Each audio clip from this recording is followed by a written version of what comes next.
unção vem do sangue. A unção está no sangue. O segredo do poder e da unção está no sangue. Você já leu que o sangue de Abel fala até hoje? Pois bem, nesse texto aqui que nós lemos, não diz só que o sangue de Abel fala até hoje, diz que também o sangue de Jesus fala até hoje. Agora aprenda o seguinte: de onde vem o sangue? Olha que coisa interessante que talvez você nunca parou para pensar. Esse sangue que nós falamos, ele não veio da terra. Deus fez um boneco e soprou nas narinas desse boneco o fôlego de vida e o boneco viveu. Adão já nasceu grande, com unha, com olho, sobrancelha. Ele já nasceu completamente formado. Da onde veio o sangue de Adão, se ele não veio de um ato, de um coito, não veio de um ventre? Ele não tem código genético. De onde vem o sangue, gente? De onde vem o sangue? A Bíblia diz que foi quando Deus soprou nas narinas de Adão que o sangue veio. A Bíblia diz que Deus soprou o fôlego de vida e ele se tornou alma vivente. A partir dali ele recebe o nome de Adão, o rosado, por causa do sangue. Que coisa interessante, o sangue não vem da terra.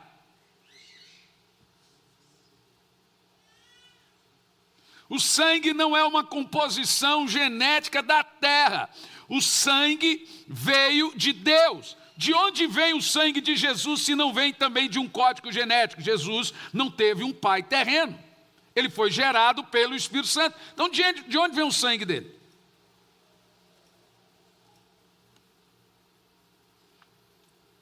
Adão não nasceu de um útero, não foi gerado, ele foi criado, ele nasceu adulto. Tudo nele nasceu pronto, unhas crescidas, olhos, cabelos, tudo pronto, assim como os anjos.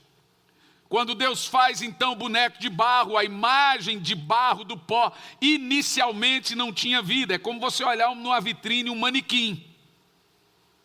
Ali você tem uma imagem, mas o que faz aquele manequim ser somente um manequim é que ele não tem sangue. A vida está sempre no sangue. O sangue de Adão não veio da terra. Se não veio da terra, diz a Bíblia muito claramente que ele veio do sopro de Deus. Então o sangue veio diretamente de Deus. Foi depois que o fôlego de vida entrou em Adão, vindo então do próprio Deus e não da terra. A terra não deu vida a Adão. Todo ser vivo tem sangue nele. Não foi a terra que deu vida a Adão, como os panteístas dizem. Foi Deus. Foi Deus que deu vida a Adão, soprando o fôlego de vida. A partir do momento que Deus sopra, passa a existir o sangue em Adão, assim como no corpo de Jesus, que foi gerado pelo Espírito Santo. Agora pense. O que Adão perdeu quando ele pecou? Quando Adão caiu, ele perdeu a glória e a presença manifesta de Deus. A presença era o próprio Deus que caminhava com ele todos os dias ao romper da aurora. Crepúsculo, tem 2 crepúsculos na Bíblia, 18 horas e 6 da manhã, é viração de dia. Deus visitava Adão às 18 horas, no crepúsculo, todos os dias. Ou seja, Adão perde inicialmente esse contato com Deus. Ele peca, já no outro dia ele não tem mais esse contato com Deus. Quando Adão caiu, a divina presença de Deus foi retirada. E qual foi a primeira coisa que Deus fez quando Adão caiu? Derramou sangue. Ele mata um animal, eu acredito ser um cordeiro. E ali é um símbolo da anunciação do que aconteceria com Jesus lá na frente. Por causa do pecado de Adão, Deus mata o animal, derrama o sangue desse animal, cobre Adão com a pele daquele animal. Perceba que a primeira coisa que Deus faz depois da queda é derramar sangue. Porque Adão havia perdido a glória, ele era coberto com a glória, agora ele está com o pecado, Deus teve que fazer uma veste paliativa para ele e derramar o sangue. Deus trouxe Adão a um lugar, mata um animal e cobre ele com sangue e pele, com a promessa futura da redenção que teria que ser com sangue. E a partir do momento que essa glória futura, que seria com sangue acontecesse, a glória que foi retirada por causa de Adão, retornaria. Ou seja, onde você vê o sangue, sempre verá a glória. O que o fogo e o sangue têm a ver? Fogo e sangue. Como Abel soube que sua oferta foi aceita? Como Caim soube que sua oferta foi recusada? Abel soube que sua oferta foi aceita porque caiu fogo. Caim soube que sua oferta foi recusada porque o fogo não caiu. E por que caiu fogo na oferta de Abel? Porque ele derramou sangue. E por que não caiu fogo na oferta de Caim? Porque ele quis fazer a oferta que ele queria, não a que Deus queria. E aí o fogo não desceu. Deus queria sangue. Caim levou frutos da terra.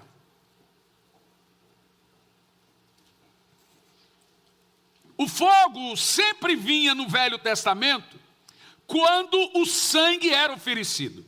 A partir então do pecado de Adão, passou a ser exigido que Deus só se manifestaria mediante o derramamento de sangue.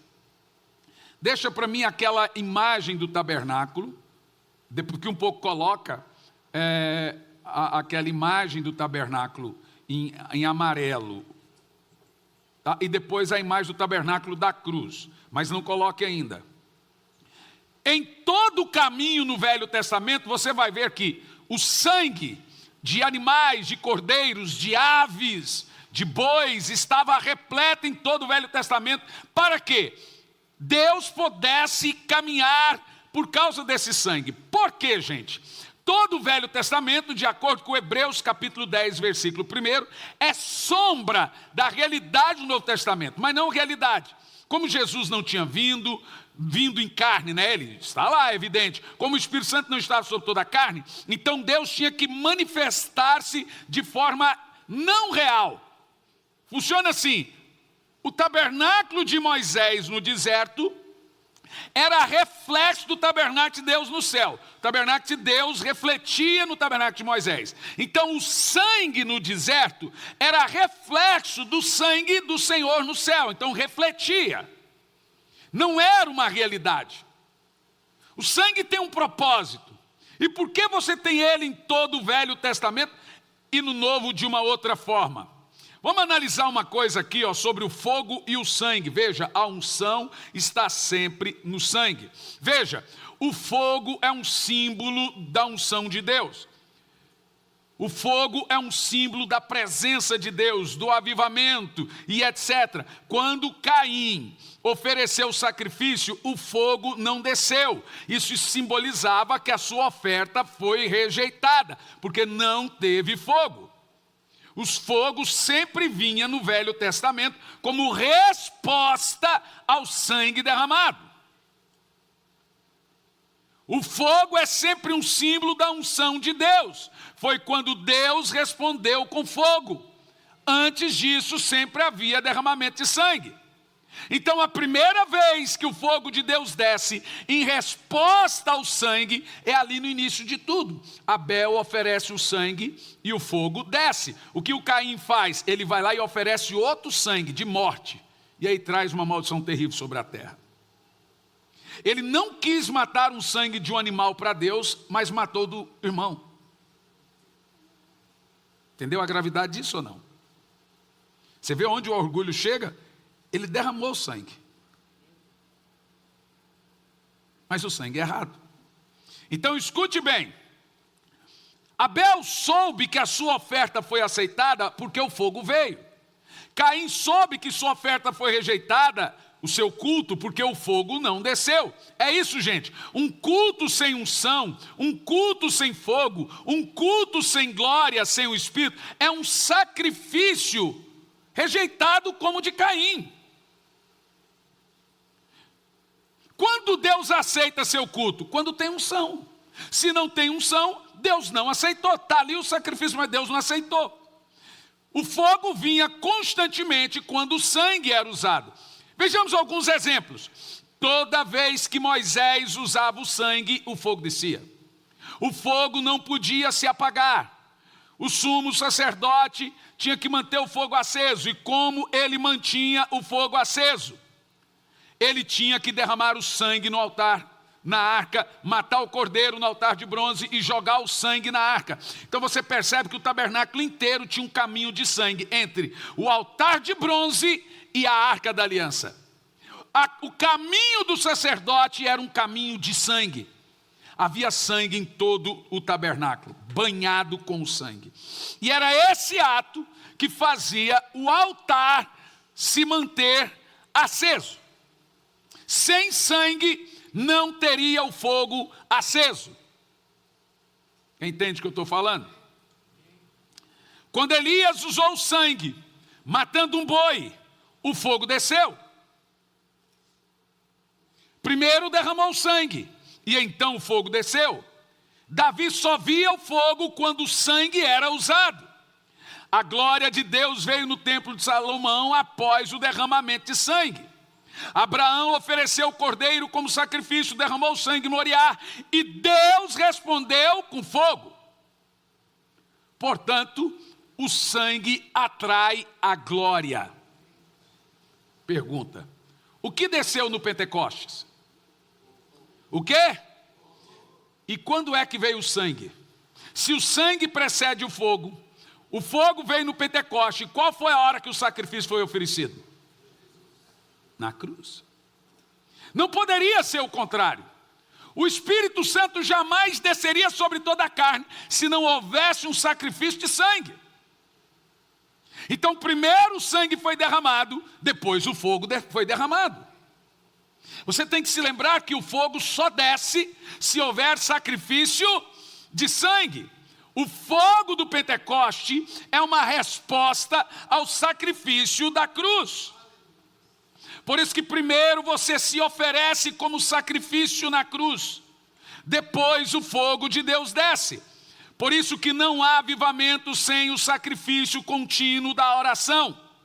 O fogo de Deus sempre será uma resposta ao sacrifício. Sempre no Novo Testamento, o fogo responderá ao sacrifício de sangue. Escute bem. Sempre no Novo Testamento, o fogo responde ao sangue, a unção ao sacrifício e o avivamento à oração. Percebe, entendeu agora? Vamos pegar a ideia da realidade. O que é a vida de oração? Já aprendemos que a vida de oração é o ato contínuo de sacrifício, de culto racional de Romanos 12, versículo 1. Ofereceis, portanto, os vossos corpos como sacrifício. Aonde? No altar. Isso é como? O apóstolo Paulo fala assim, faça isso, ofereça-se como sacrifício ao Senhor. Apresenteis os vossos corpos como sacrifício vivo, santo, agradável a Deus, que é o vosso culto. Essa é uma menção do culto diário do sumo sacerdote, da sua corrida de oração diária, do sacrifício que ele tinha que fazer todos os dias para manter o fogo aceso, e incluía sangue. A unção sempre estará ligada ao sacrifício. E se não tiver sacrifício, não haverá unção. Se não tiver altar, não haverá culto. Muitos estão como Caim, oferecem um culto, o fogo não cai. Mas agora estão até pior. se chateiam porque fazem um culto e não sentem nada, o óleo não fica molhado, porque o fogo não cai, ele vai fazer como Caim, se revoltar. Tem gente que fala assim, Deus não fala comigo. E Deus fala, você nunca falou comigo. Que resposta é que você quer de pergunta que você nunca fez? Igual o irmão me disse esses dias, assim, pastor, eu sou inacessível. Eu falei, você já escreveu para mim alguma vez? Ele falou, não. Tá bom, vou falar nada. Experimente escrever para mim, vamos ver se eu sou inacessível. Agora, a sua mensagem não me domina.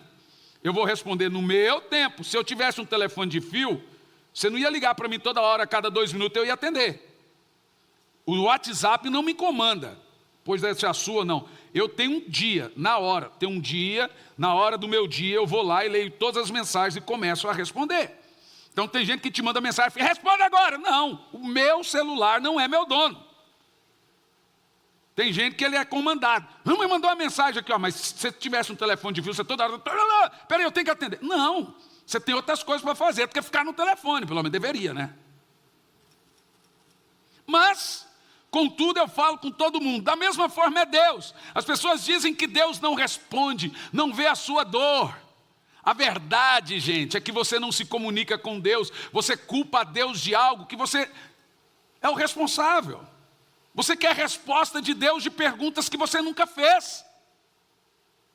Você quer respostas de orações que nunca foram feitas. Você quer a aproximação de um Deus que nem você quis se aproximar. Se não há sacrifício, não há fogo. Se não há derramamento de sangue, não há fogo. A liturgia é uma geração de olhos secos que não quer ter comunhão com Deus. Hoje uma irmã me mandou uma mensagem dizendo que estava no culto dela, no Instagram, uma igreja conhecida. E disse que o pastor pegou o microfone e disse que não precisa jejuar e orar porque estamos na graça. O que eu faço? Você vai lá e confronta seu pastor, eu disse para ela. Vai lá e diga para ele se ele realmente crê nisso. Se ele disser que crê nisso, você arruma outra igreja para você. Então, se alguém está me ouvindo, e você sabe, eu conheço essa igreja, já estive lá, e nós fomos assistidos. Se você estava nesse culto que determinado pastor disse que não precisa orar e jejuar porque está na graça, você é cúmplice dessa mensagem aí. Quem sai ganhando com esse tipo de mensagem, gente? O diabo. Está trabalhando para quem?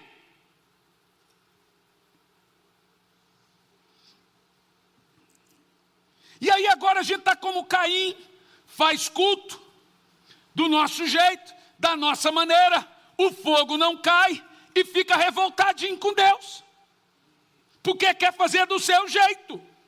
Aí não tem fogo, os olhos estão secos, não tem unção, não tem graça. E eles se contentam com os olhos secos, não tem olhos molhados. Se o culto não é para Deus, é para quem? Para homem. É culto, mas não é para Deus. É uma constatação bíblica. Deus só responde ao sangue. Então veja bem, era sempre necessário um cordeiro. Porque Deus só responde ao sangue. No Velho Testamento era sempre necessário um cordeiro. Escute bem, há muitos cordeiros no Velho Testamento. Muitos morriam. Todo dia. Mas só há 33 tipos de cordeiros proféticos apresentados no Velho Testamento. Esses 33 tipos de cordeiro, literalmente representam Jesus. Toda vez que apareceu esses 33 tipos de cordeiros na Bíblia, está evidentemente falando de Jesus, com seus 33 anos de idade, morrendo na cruz do Calvário. Por exemplo, em Êxodo 12, nós temos um desses 33 tipos de cordeiro, que foi morto um dia antes do povo sair do Egito, para passar o sangue no umbral da porta. E diz o texto que o anjo da morte veio e não pôde entrar naquelas casas por causa do sangue.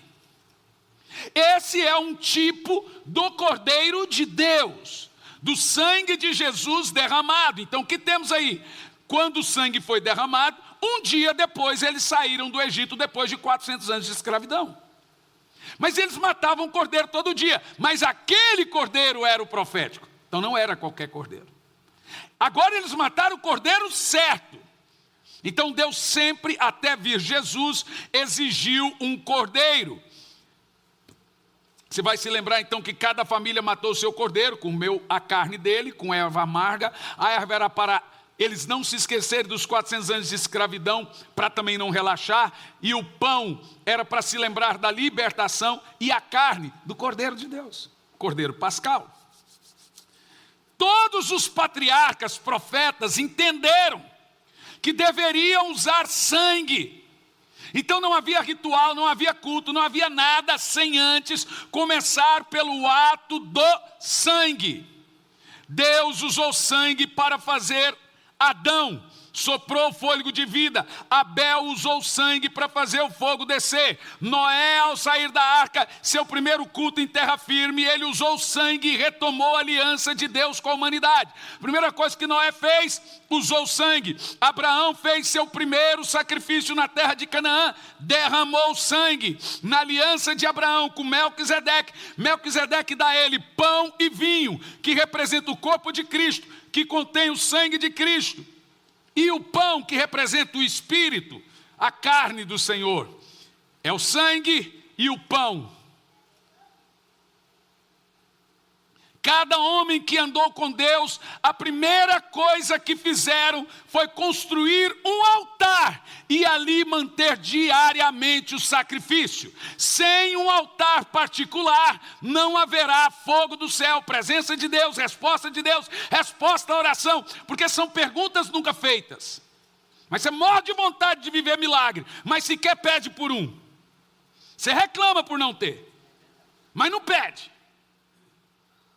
Jesus disse, vocês não estão pedindo nada no meu nome ao meu Pai. Peça para que a sua alegria seja completa. O sangue, gente, é um batismo permanente de Deus. Todo servo de Deus constrói um altar. Noé sai da arca, constrói um altar e batiza a terra com sangue. Abraão chega em Canaã, constrói um altar e batiza a terra com sangue. Isaac, a primeira coisa que ele faz, constrói um altar e aplica o sangue. Jacó, a primeira coisa que ele faz, constrói um altar e aplica o sangue. A primeira coisa que Deus pediu para Israel, uma noite antes de sair do Egito, aplique um sangue, mata um cordeiro para cada família, passe o sangue nas portas. No dia seguinte eles foram livres de 400 anos de escravidão. Davi conquista Jebus, depois vem a ser Jerusalém, porque ele aplica o sangue, batiza ali, faz um sacrifício, e agora ele conquista a cidade de Jerusalém, porque ele aplicou o sangue. Salomão termina de construir o templo, se entristece, porque a glória de Deus não descia, a glória de Deus não vinha, então ele entende, vai lá e aplica o sangue, a glória de Deus desce. Deus também tem um simbolismo de sangue com a pessoalidade do homem, não só no coletivo. O que era a aliança da circuncisão? Toda criança hebreia de 8 anos de idade devia ter seu prepúcio cortado. Prepúcio não é o pênis, é o pelinho do pênis. O Adolf Hitler, ele sabia quem era judeu, que ele mandava abaixar a calça. Opa, judeu, sobe de novo, põe na cadeia. Então, tinha que ter uma marca de sangue. Com 8 anos de idade, a criança tinha que derramar o sangue dela para ter uma aliança com Deus. Moisés quase perdeu a vida quando se esqueceu disso. Moisés sobe o monte, recebe os 10 mandamentos, e mesmo lá em cima Deus diz, desça agora, Moisés, passe o sangue em todo o povo. Gente, está em Êxodo 24. Desça e passe o sangue em todo o povo. Moisés agora pega um ensopo, havia 2 milhões de pessoas, ele mata um monte de cordeiro e vai, começa a jogar sangue na cara de todo mundo, Senhor. Deus mandou ele lambrecar todo o povo com sangue. Loucura ou não é? Mas você vai entender por quê. Aquele sangue é sombra do sangue de Jesus lá no futuro. Se não houver a marca do sangue de Jesus na sua vida, o diabo te engole, você não é aceito por Deus. Então todo o Velho Testamento é uma anunciação do sangue de Cristo. É só sombra. É o que eu costumo dizer, que o Velho Testamento é o Novo Testamento em quadrinhos. Até o povo receber o sangue, Deus não visitava eles. Quando eles receberam o sangue, Deus passou a visitá-los. Porque o sangue foi usado, agora Moisés não precisava mais subir. Deus desceu. Você entendeu? Porque o sangue foi usado, agora Moisés não precisava mais subir. Deus desceu. O sacerdote mata o cordeiro, pega o sangue, joga o sangue na tampa da arca, joga o boi ou o cordeiro na arca, e ali ele começa a jogar. Todo lugar do altar é banhado com sangue. Põe a imagem amarela, por favor. O texto diz assim, ó, nós temos aqui, preste muita atenção no que você vai entender aqui. Aqui é o primeiro lugar que entra no tabernáculo, o altar de bronze. Na realidade, nós temos aqui 6 altares, são chamados de altares. Em Salmos 84, versículo 1, tem um cântico do filho de Corá, que Davi canta depois. E eu acho que vocês já cantaram muito essa canção. Com amáveis são os teus tabernáculos, Senhor dos exércitos. A minha alma suspira e desfalece pelos teus átrios. O pardal encontrou casa, a andorinha ninho para si. Eu encontrei teus altares, Senhor, Rei meu e Deus meu. Sabe o que é interessante nesse texto? Davi diz, o pardal encontrou casa, a andorinha encontrou um ninho, eu encontrei teus altares. Interessante que ele não fala teu altar. E você vai pegar desde o verso 1, ele está falando do que está dentro dos átrios do tabernáculo. Ele diz, a minha alma suspira pelos teus átrios, pelo teu tabernáculo. Davi está dizendo que, assim como é importante para o pardal encontrar a sua casa, a andorinha o seu ninho, é importante para o servo de Deus encontrar os altares. E existem 7 altares que não são reparados, e todos eles têm a marca do sangue. Aqui estão os 6 altares, altar de bronze, altar da pia de bronze, o altar do candelabro, o altar da mesa da preposição, o altar de incenso e o altar da presença de Deus, que é a arca. E aqui já começava derramando o sangue. E agora você vê o sangue em todos os altares. Sangue no altar de bronze, sangue na pia de bronze, sangue no castiçal, sangue na mesa da preposição, sangue no altar de incenso e o sangue na arca. Porque o sacerdote tinha que pegar esse sangue do cordeiro que foi morto aqui e jogar em cima da tampa aqui. Então havia um caminho de sangue do cordeiro. Isso é chamado de caminho. Esse era o caminho que o sacerdote tinha que fazer diariamente para manter o fogo aceso.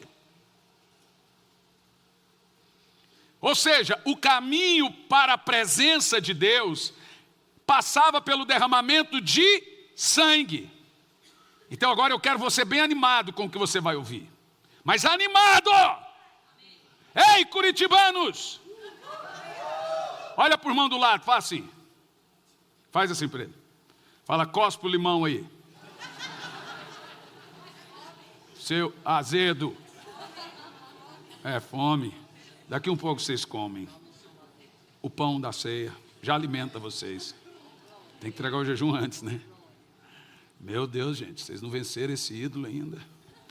Vocês devem estar morrendo. Sonhando com um porco correndo atrás de você. Pastor, eu tive uma visão de um demônio. Como é que era o demônio? Era um pão.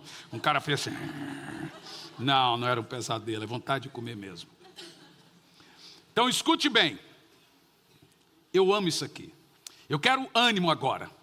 A Bíblia diz em Hebreus que Deus se cansou do sangue dos animais.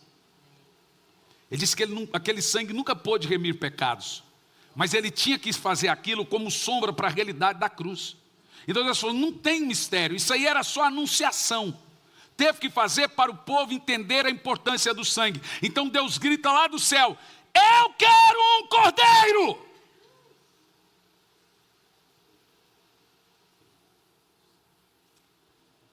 profeta Isaías diz: quem deu crédito à nossa pregação e quem se manifestou o braço do Senhor? Isaías 53 primeiro, porque foi subindo como renovo perante ele e como raiz de uma terra seca, não tinha beleza nenhuma para que nós o desejássemos, era desprezado e o mais indigno entre os homens, e não fizemos dele caso algum. Porém, verdadeiramente ele levou sobre si o pecado de nós todos, e nós o reputamos por aflito e ferido de Deus, mas ele foi moído pelas nossas iniquidades e levou os nossos pecados.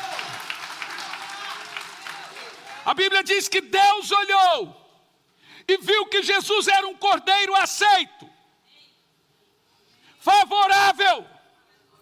Deus gritou: eu quero um cordeiro definitivo. Escute isso, houve um grito no céu para uma resposta na terra. Deus bradou: eu quero um cordeiro. E um profeta no deserto gritou: eis o cordeiro de Deus, eis o cordeiro real, eis o cordeiro favorável, ele é o cordeiro. Bendito seja o cordeiro.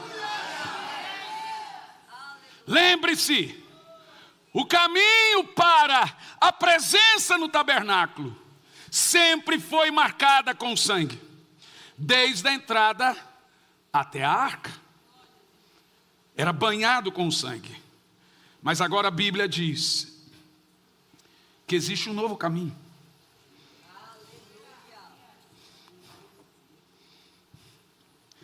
Porque nós entramos agora, põe a imagem da arca, com confiança.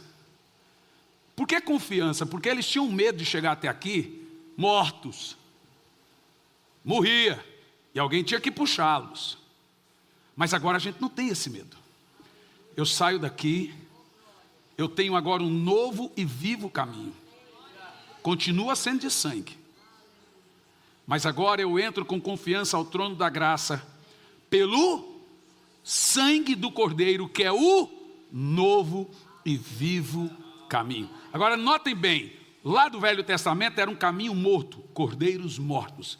Aqui no Novo Testamento diz que é um novo e vivo caminho. Um cordeiro vivo. Significa que eu entro na presença de Deus com confiança, aplicando o sangue de Jesus. O segredo não é entender que o sangue de Jesus é um aerosol. Pequei, sangue de Jesus tem poder. O cara não quer compromisso com Deus, o sangue de Jesus, veja, não é assim.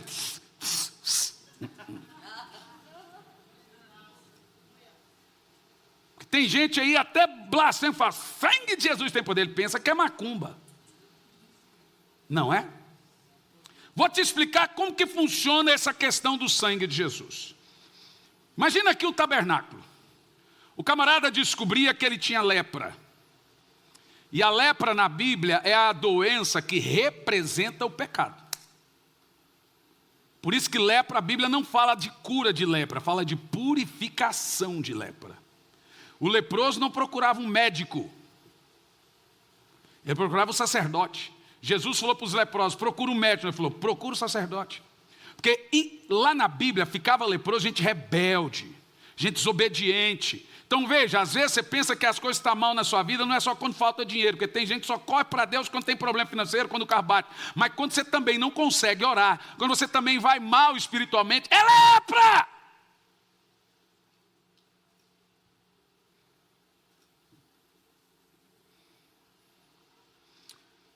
Então o que o sacerdote fazia? O camarada olhava para o leproso. Ele tinha que ficar 7 dias isolado depois desse ritual de purificação. Qual era o ritual de purificação do leproso? Pegava 2 pombas, branquinhas, presta atenção. Matava uma e deixava uma viva. Colocava dentro de uma botija de barro o sangue da pomba. E pegava a pomba viva e banhava no sangue da pomba morta. Parece coisa de candomblé, né?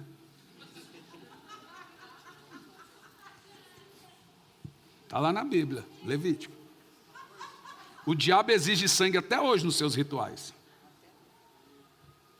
Não tem ritual sem sangue. Aí o que o sumo sacerdote fazia? Cadê? Dá o microfone aí, Greg. Cadê? Se vira, Greg. Pega o microfone, Greg. Imagina, ele tinha que pegar isopo. Isopo era uma planta assim meio roxinha, muito bonita, muito pura. E ele tinha que pegar essa planta de isopo e banhar a madeira de acácia.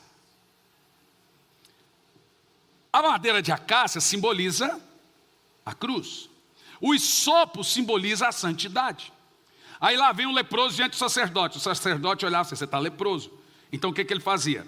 Pegava aquela botija de barro, cheia do sangue da ave morta, misturada com a ave viva. O que a ave viva tem a ver? Já te falo. Ele pegava o isopo na ponta da madeira e banhava e começava a jogar no leproso. 1, pá! 2, 3, vai jogando. Foi assim que Moisés fez com 2 milhões de pessoas. 4, e a ave está viva lá e no sangue da ave morta. 5, 6, 7. Ele banhava o leproso 7 vezes. A Bíblia fala de aspergir. Por isso que a Bíblia diz que Jesus aspergiu o seu sangue. O sangue da aspersão. Agora ele tinha que ficar 7 dias em isolamento. E depois ele tinha que vir na saída do tabernáculo, atrás do sacerdote. Estou limpo. Aí o sacerdote examinava. Você está curado, pode ir para o meio do povo. Você vê? Vê que não era uma coisa ligada à doença, era ligada ao pecado. Aí você fala, por que a ave morta e a ave viva? A ave morta representa Jesus. E a viva? Jesus também. A ave morta representa o Jesus homem morto. A ave viva representa o Jesus Deus vivo. A ave morta representa a morte de Jesus. A ave viva representa o Jesus. As duas representam Jesus. A morte e a vida. Isso era chamado de ritual para os pecados ocultos. 7 vezes o sangue tinha que ser jogado no leproso. Agora pensa o seguinte. Você sabe quantas vezes Jesus derramou o sangue na cruz? 7. Há registro na Bíblia que houve 7 derramamentos do sangue de Jesus na cruz. Quando Jesus estava na cruz, você tem que imaginar Deus fazendo isso. 1, no Getsemane. 2, na sua barba. 3, nas suas costas. 4, nas suas mãos. 5, na sua cabeça. 6, nos seus pés. 7, no seu lado. Por 7 vezes o sangue de Jesus foi derramado para levar e purificar aqueles que creem nele, que os seus pecados agora foram lavados, aspergidos. O ato de Deus é esse, aspergir o sangue de Jesus em cada irmão que crê. Por isso que você lê lá em Apocalipse, eles o venceram pelo sangue do Cordeiro e pela palavra do testemunho que deram.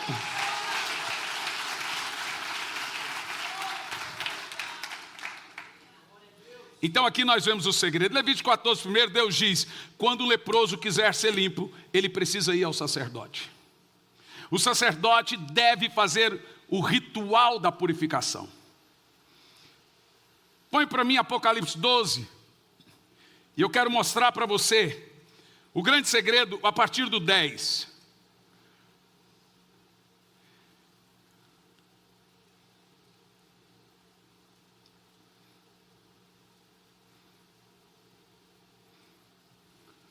Então ouvi uma grande e grave voz do céu que proclamava, eis que chegou a hora e a salvação, e o poder do seu reino, o poder do nosso Deus, e a autoridade do seu Cristo, porque foi expulso o acusador dos nossos irmãos, aquele que nos acusava de dia e de noite perante Deus. Observe que esse texto é lá no futuro. Significa que o diabo está onde agora? Aonde, gente? Diante de Deus. Fazendo o quê? Jogando seus pecados para Deus. Esse cara aí, você viu o que ele acabou de fazer? Fofoqueiro, fazendo fofoca. Ó, eu quero te lembrar que fulano agora fez isso, fulano agora fez aquilo outro, ciclano agora fez isso. Por isso que ele recebe o título de diabo. A palavra diabo só refere-se a duas pessoas na Bíblia, por duas vezes, é evidente. Uma, a Satanás, a outra é Lúcifer. Jesus disse, eu tenho 12, um de vocês é o diabo. Você consegue lidar com o diabo na sua equipe? Jesus tinha um na equipe dele que era o diabo. Deus tinha um na equipe dele que era o diabo. A palavra diabo aqui é acusador. Por isso que é diabo. Judas foi chamado de diabo. E o que é interessante, que a maneira de você vencer a acusação do diabo, só tem uma maneira. Eu disse a um irmão essa semana, eu falei, ó, você está padecendo do maior mal que existe, que é o mal da acusação. Ninguém suporta a acusação. A acusação, ela massacra você. Gente, o chefe, o mestre, o expert de acusação é o diabo. É o cara que derrubou a terça parte dos anjos. Ele é o mestre da acusação. Há pessoas em hospício que não venceram a acusação. Há pessoas que desistiram de seus casamentos que não venceram a acusação. Há pessoas que não oram porque não vencem a acusação. Só há um remédio para a acusação: a aspersão e a aplicação do sangue de Jesus, como Paulo chama, aprender a aplicar o sangue de Cristo na sua má consciência.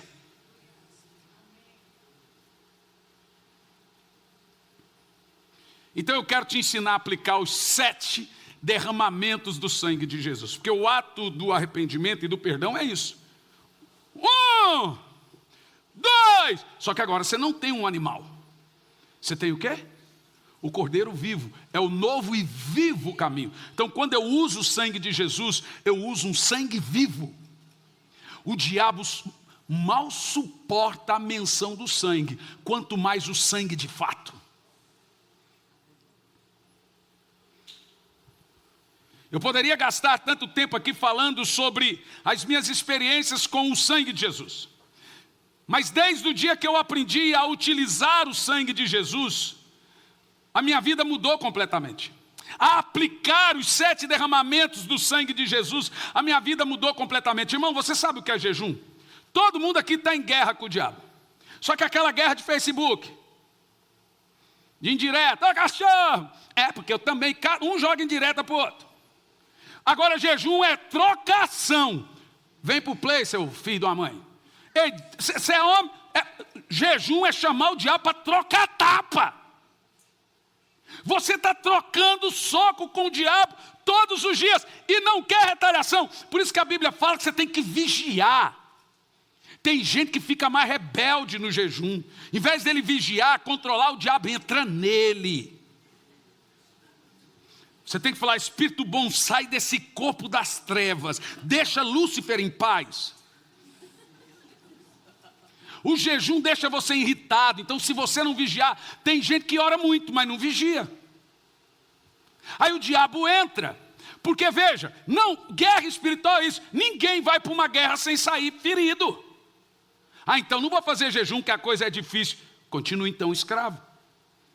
Há vitórias, todas as vitórias só conquistamos coração em jejum. Você pode continuar sem conquistar nenhuma. Dói. Há retaliação, há luta, há desafio, há coisas que você fala, por que isso está acontecendo? Porque você está em jejum, você está aqui com o diabo, trocando soco. Jejum é trocação, é guerra, é luta franca. Você está levando e dando, mas no final você ganha. A Bíblia diz, eles o venceram. Eu estou aqui nessa noite para aplicar o sangue de Jesus na sua casa, para aplicar o sangue de Jesus nos seus filhos, para aplicar o sangue de Jesus nos seus netos. Você tem que aprender a aplicar o sangue. Põe a imagem da cruz.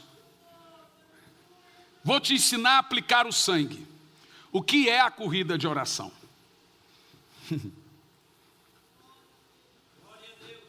É o caminho do novo e vive o caminho através do...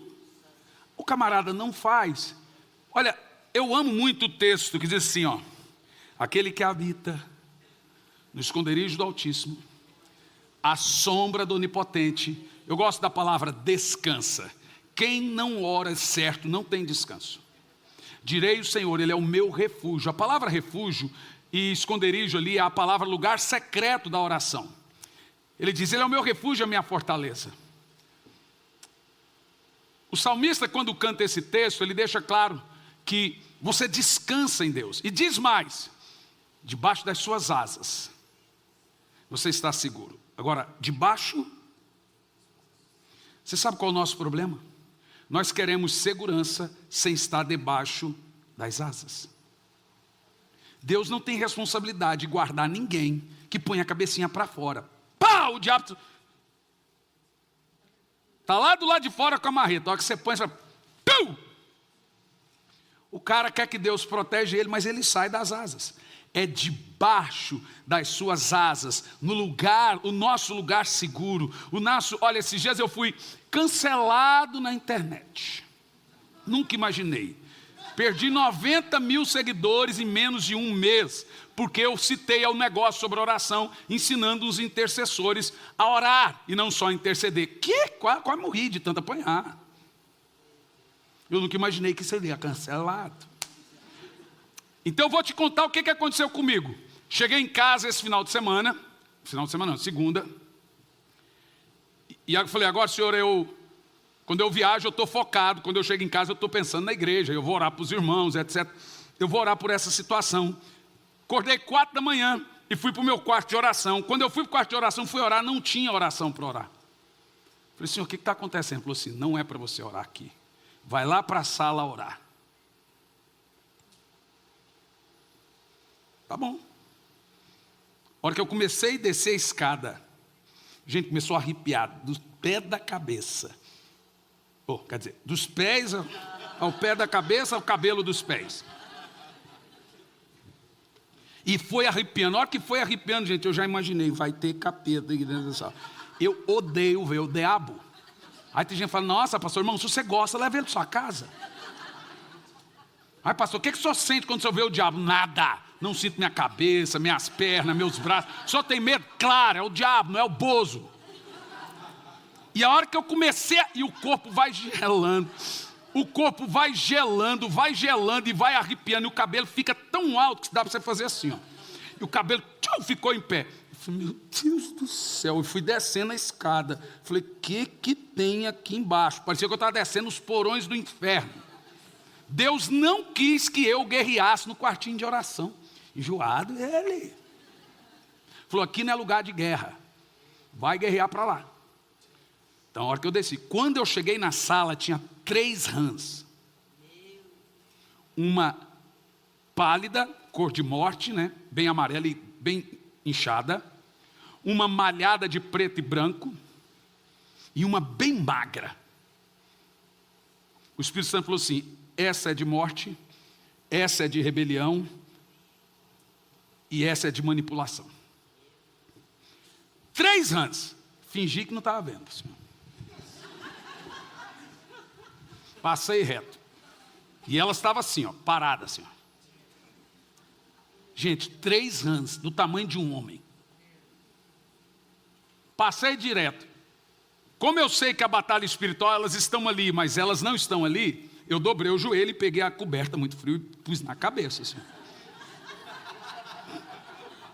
Quando eu pus a coberta na cabeça e as rãs de costa para mim, né?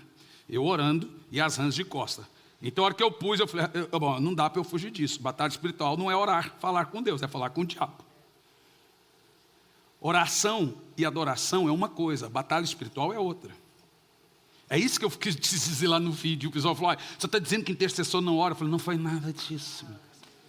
Oh, meu Deus, eu não tenho responsabilidade no que você entende, eu tenho responsabilidade no que eu digo. Eu disse que intercessor tem que ter tempo de oração dele e Deus, não só interceder para as pessoas. É isso que eu disse.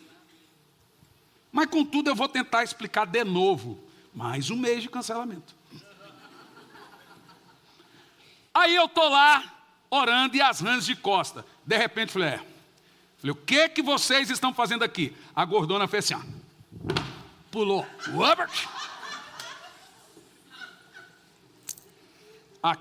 Aí começaram a falar comigo. Aí foi 1 hora de batalha. Quando eu sei que a batalha acaba? quando o ambiente começa a ficar leve.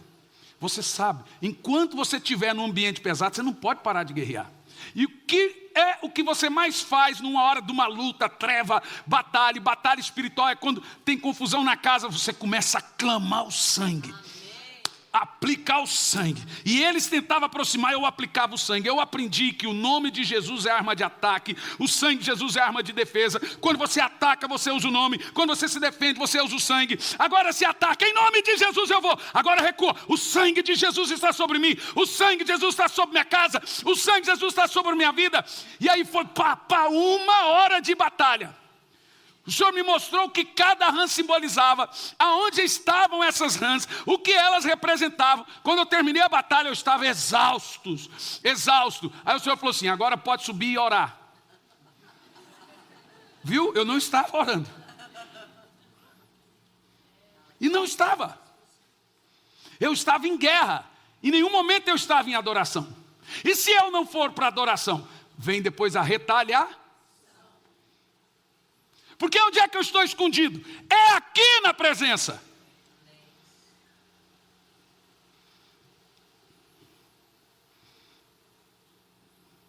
Aí eu subi.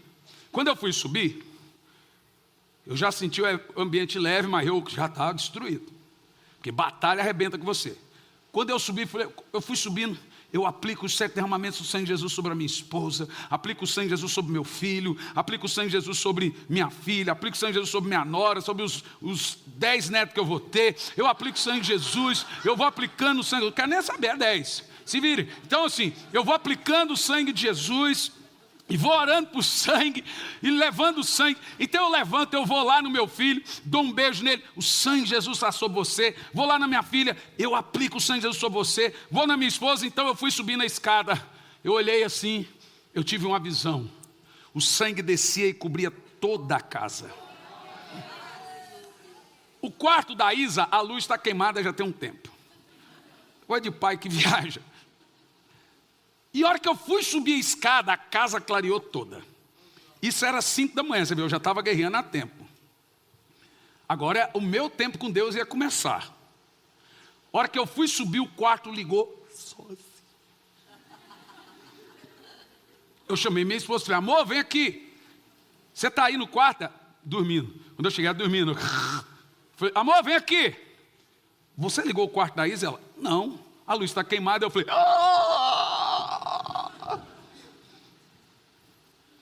do nada, eu entendi isso como um sinal que a tempestade tinha passado, que a luta tinha passado, que eu tinha entrado na brecha por algumas famílias que estavam sendo vítimas dessas rãs.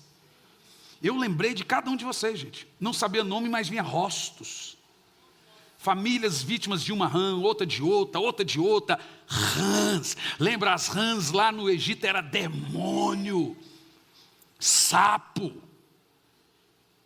E aquilo foi uma guerra tão terrível, mas pensa numa guerra boa. Eu me imaginava dando assim no diabo, tá, aquele estalado. Mas depois eu corri para debaixo das asas, irmão. Porque é lá que o diabo me procura e não me vê. Você entendeu o que eu quis dizer? Você pode interceder por quem você quiser, pela nação, pelo quem você quiser, mas depois corra para adorar. É a adoração que te protege, é o altar que te protege. Corra para a cruz, lá debaixo das suas asas você está seguro. Quando você souber a usar o sangue de Jesus, utilizar o sangue de Jesus, você tem que entender que a unção está no sangue. O sangue que faz a unção descer. Sabe por que muitos de vocês não sentem unção e presença de Deus? Por causa da acusação do diabo na sua mente. Deixa eu te falar um negócio. Toda vez que você vai buscar Deus, você fala, por que um chora outro não? O diabo fala assim, você não pode adorar assim. Seu passado é isso. Então vem a acusação. O que eu aprendi a fazer? Eu aplico o sangue de Jesus. Então começa, Senhor, eu aplico os 7 derramamentos do sangue de Jesus na minha consciência. Eu levo a minha mente cativa ao Senhor. Levo a minha mente cativa à minha esposa. A minha mente não está presa. Eu não saio na rua vendo mulher bonita assim. Eu fico assim, fico sentado assim, no aeroporto, olhando. Quando você olha, tem uma mulher sem roupa, com roupa. Então eu fico assim. Porque tem homem que sai procurando. Onde veio? Eu fico assim. Põe um fone e fica assim. Então eu falo, Senhor, eu prendo a minha mente naquela galega brava. Galega deliciosa, minha. Eu prendo a minha mente nela. Eu levo a minha mente cativa a Cristo. Você tem que prender a sua mente. A Bíblia diz, elevando a sua mente cativa. Os pensamentos falam, eu aplico o sangue de Jesus nos meus pensamentos. Paulo diz, purificando seus pensamentos com o sangue do Senhor. Os nossos pensamentos não são puros, e eles nos traz acusação e nos impede de sentir a presença de Deus. Por isso que gente amargurada vai para o inferno, porque a mente está suja, o coração está sujo. Então o que você tem que fazer? Faz o exercício. Como que a unção vem? Aplicando o sangue. Quando você aplica o sangue, o fogo desce. Então o que é que eu faço? Senhor, antigamente cantava assim, ó, eu entro no santo dos santos, por teu sangue posso entrar, a ti somente eu canto, ao grande eu sou vim honrar, eu adoro a ti. Veja, você entra vislumbrando. A minha filha esses dias perguntou, papai, o que é presença de Deus? Eu falei, tá bom, vou te dizer. Como que eu posso ver Deus? Eu falei, filha, você quer ver Deus? Na cama. Ela apronta muita coisa comigo na cama, gente. Até filmar e postar no Instagram. Quando eu vi já estava. Não tinha mais o que fazer. Super tifum. Ainda bem que o povo não sabe o que é isso. Deixa quieto. Sem barulho. E aí, falou, papai, como que eu posso ver Deus? Vamos fazer o seguinte, filha, deixa eu te explicar. A gente vê Deus pela fé. O que é fé? Mentalizar. Saber que está acontecendo. Como assim? Feche seus olhinhos, filha. Sabe por que criança na hora recebe a presença de Deus? Porque ela nunca precisa passar pela cruz. Esses 3 altares a criança não precisa passar. Porque esses 3 altares é para purificar coração e mão. 3, né? 2, né? A cruz é todo o altar. 2. O altar de bronze é para purificar coração. A pia é para lavar as mãos. Quem entrará no santo lugar? É o que tem as mãos limpas e o coração puro. O adulto é cheio de raiva, cheio de revanchismo. Ele quer retalhar, ele quer fazer vingança. É justiça própria. Ele acha que está com a razão. Então ele não consegue chegar diante de Deus. O culto dele, fogo, não desce. Ainda que desce para um, para ele não desce. É um culto de Caim. Porque o coração está cheio de reserva. Você entendeu o que eu estou falando? A criança é pura. Então ela já sai daqui e vai direto aqui. Por isso você começa a ministrar na criança, a lágrima já começa a rolar. O povo fala, mas como? Porque ela vai direto. A criança tem um atalho da presença.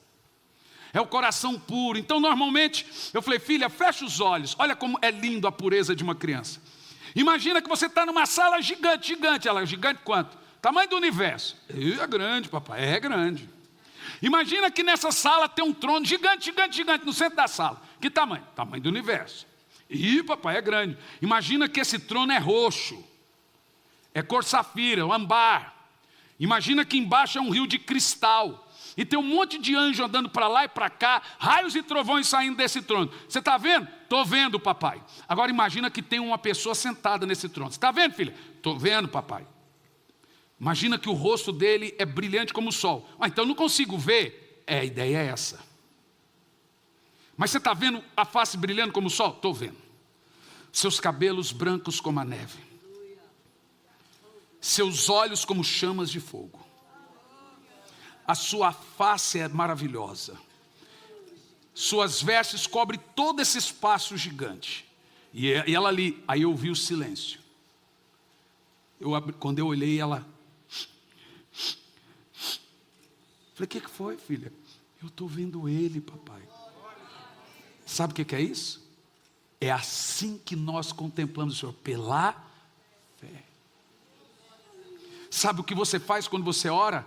Pega a sua mente, leva cativa a Cristo, prende ela, imagina-se diante do trono, imagina-se na sua corrida de oração, Pensa, daqui um pouco a mente divagueia, você volta. E começa, eu aplico o sangue de Jesus no meu pensamento. Eu aplico o sangue de Jesus na minha casa. Senhor, meu coração, mas eu aplico o sangue de Jesus nesse coração. Estou com raiva, mas vai jogando sangue. E você vai lavando. E você vai banhando a sua corrida de oração com o sangue de Jesus. Daqui um pouco você está à porta dele. Aprenda a jogar o sangue de Jesus no seu casamento. Eu aplico o sangue de Jesus sobre minha esposa. Eu aplico o sangue de Jesus sobre meu marido. Eu aplico o sangue de Jesus na minha vida financeira. Eu aplico os 7 derramamentos do sangue de Jesus. Eu faço. Senhor, eu aplico o teu sangue na minha cabeça, para que eu tenha uma mente boa para pregar, para que eu não esqueça de nada. Eu aplico o teu sangue. Senhor, o Senhor quer que eu faça a sua obra? Então eu aplico o teu sangue. Me dê saúde mental, emocional e física. Me dê força para pregar, Senhor. Me dê força emocional para aguentar a pressão, porque servir a Deus é uma pressão muito grande. Então, o que eu faço, Senhor? Clama o sangue, meu filho. Clama o sangue, porque eu já dei o sangue. Eu dei o sangue para você usar. Então entra por esse sangue. Use esse sangue. Quando você usar o sangue de Jesus, você vai ver. Vai mudar suas finanças. Vai mudar sua saúde. Vai mudar vocês. Quem não usa o sangue estão desprotegidos. Faz o exercício agora. Joga o sangue de Jesus na sua mente agora. Pega toda a amargura que você tem, pensamento, e aplica os 7 derramamentos do sangue. E você vai começar a sentir uma presença de Deus agora. E se você não fizer isso, você deixará que você seja parecido com Lúcifer. Isso é rebelião a Deus. Vença a justiça própria, aplica o sangue aí. Quem se humilha será exaltado, quem se exalta será humilhado. Aplica o sangue aí agora. Ele vai curar toda angústia, todo mau pensamento. O fogo vai descer sobre o seu altar agora. E você vai sentir uma presença inigualável. Sabe por quê? Porque agora Ele está purificando você de toda má consciência. Toda acusação está indo embora agora pelo sangue de Jesus. Então aqui estou para dizer, você é digno. Você é digno pelo sangue. Pelo sangue você é digno. Pelo sangue você é digno. Pelo sangue você pode entrar. Entra agora pelo sangue. Deus quer que você entre pelo sangue agora. Você está vendo? Faça como a minha filha. Mentalize você debaixo das suas asas agora. E Ele vai tocar em você.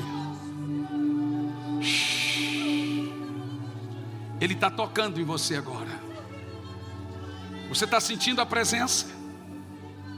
Aproveita agora e começa a orar em línguas enquanto Ele toca em você. Você está banhado com o sangue de Jesus. Você está tomado com o sangue de Jesus agora. O diabo está olhando para você, sabe o que ele está vendo? O sangue de Jesus. Ele não consegue olhar para você porque ele está vendo o sangue. Gente, o segredo do fogo é o sangue. Então clame pelo sangue. Aplica o sangue, o fogo vai descer na sua casa, na sua vida. Está vendo cura aqui agora. Está vendo transformação aqui agora. Isso, aplica o sangue. É tempo de cantar, é hora da sua vitória. Eles o venceram pelo sangue, pelo sangue, pelo sangue, pelo sangue, pelo sangue, pelo sangue, pelo sangue, pelo sangue. Vai dizendo, há poder no sangue de Jesus, há poder no sangue de Jesus. Vai repetindo, o sangue de Jesus está sobre minha casa, o sangue de Jesus está sobre minha vida, o sangue de Jesus está sobre minha filha, sobre meu filho. Eu aplico o sangue de Jesus nessa situação. Isso, igreja do Senhor. Vai, repita o sangue. Clame, o diabo tem que ouvir que você está se lavando. 1, 2, fala, eu coloco os 7 derramamentos do sangue de Jesus sobre mim agora. Isso, igreja. Tcharalabala caralabala carabas tere calabas. Teresoloco terebala tere calabas. Teresondoloco revata labalabas. Tere canta labas soroco teleba. Xerecalabás. Não deixe a sua família padecer. Aplica o sangue. Aplica o sangue. Aplica o sangue de Jesus aí agora. Essa é uma oração diária, constante. É o nosso ritual hoje, é o novo e vivo caminho. É pelo sangue de Jesus. É pelo sangue de Jesus. Aplica o sangue agora na sua amargura, na sua ansiedade, na depressão. Aplica o sangue no problema financeiro. Aplica o sangue. Aplica. Põe o sangue em todos os órgãos vitais do seu corpo. Aplica o sangue no rim, no sistema linfático. Aplica o sangue no...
Aplica o sangue aí agora no fígado. Aplica o sangue na carótida, na horta. Aplica o sangue no coração. Aplica o sangue no intestino grosso, fino, delgado. Aplica o sangue agora. Aplica o sangue aonde você tem que aplicar o sangue. A igreja tem que aprender a utilizar o novo e vivo caminho, que é o sangue de Jesus.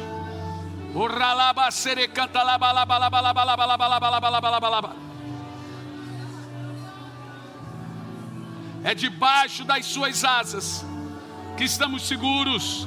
A unção está no sangue. É quando o sangue é aplicado que o fogo desce. Olá, meus queridos, aqui quem fala é Hernandes Santos, sou pastor, sou professor no Instituto Sabedoria e Graça e é disso que venho falar de você agora. Tem muita gente que tem muita vontade de fazer teologia, de concluir um curso em bacharelado em teologia de 2, 3, 4 anos e etc. Mas é muito difícil.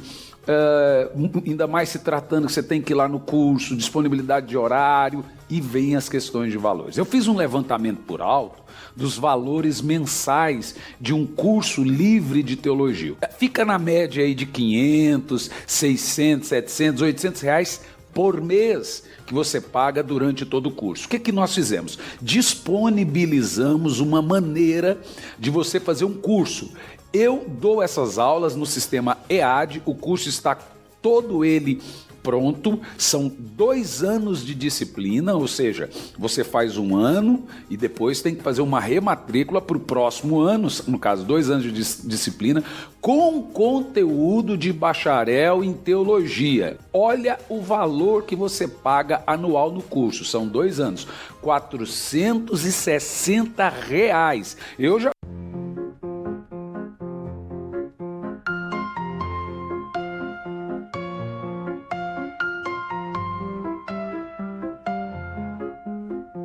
dancing in the night, lost in rhythm tight, heartbeats take the flight, love sparks ignite, stars above us shine, euphoric feelings climb, held in beats of time, harmony so fine, symphony of love.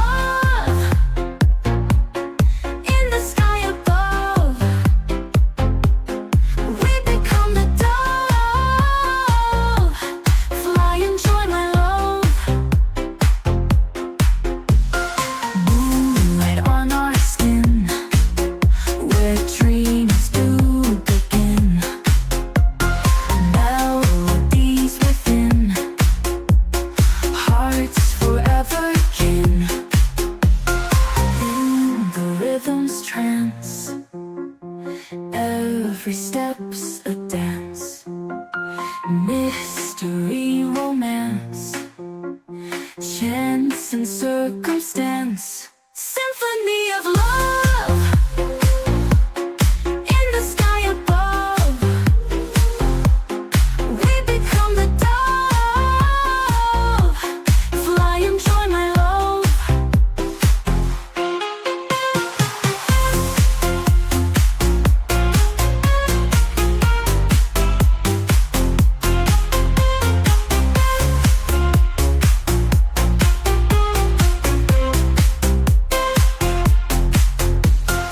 In the rhythm's trance, every step's a dance, mystery, romance, chance and circumstance, symphony of love. In the sky above, we become the dove. Fly and join my love.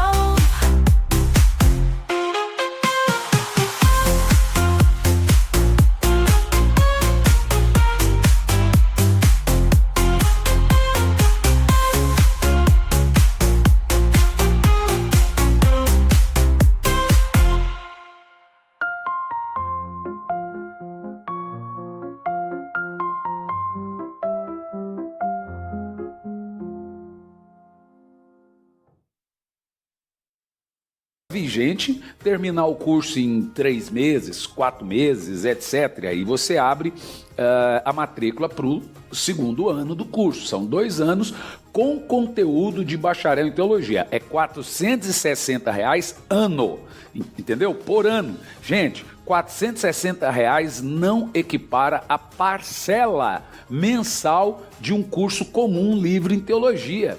Um curso comum livre em teologia, a média é de 500 para mais por mês. Então você vai fazer R$ 460 o curso e eu estou dando a aula para você com conteúdo de bacharel em teologia com o sistema EAD. O que é sistema EAD? A gente tira tudo aquilo que é pormenores e vai direto ao ponto. Não tem aula de 1 hora, tem aula de meia hora, tem aula de 15 minutos, tem aula de 20 minutos. Ou seja, tem todas as aulas da teologia sistemática e o certificado chega na sua casa se formando no Instituto Sabedoria e Graca. O que você pode fazer agora? Você vai entrar no site sabedoriaigraca.com, sabedoriaigraca.com, e você vai se inscrever no curso, passa o seu cartão. Tem bandeira de cartão que faz até em 12 vezes, tem bandeira de cartão que faz em 10, depende muito da sua bandeira. E aí você vai participar e fazer o curso conosco, sabedoriaigraca.com, curso de teologia, curso livre de teologia com conteúdo de bacharelado em teologia. Espero você como meu aluno no Instituto Sabedoria e Graça. Entra no site sabedoriaigraca.com. Que Deus te abençoe.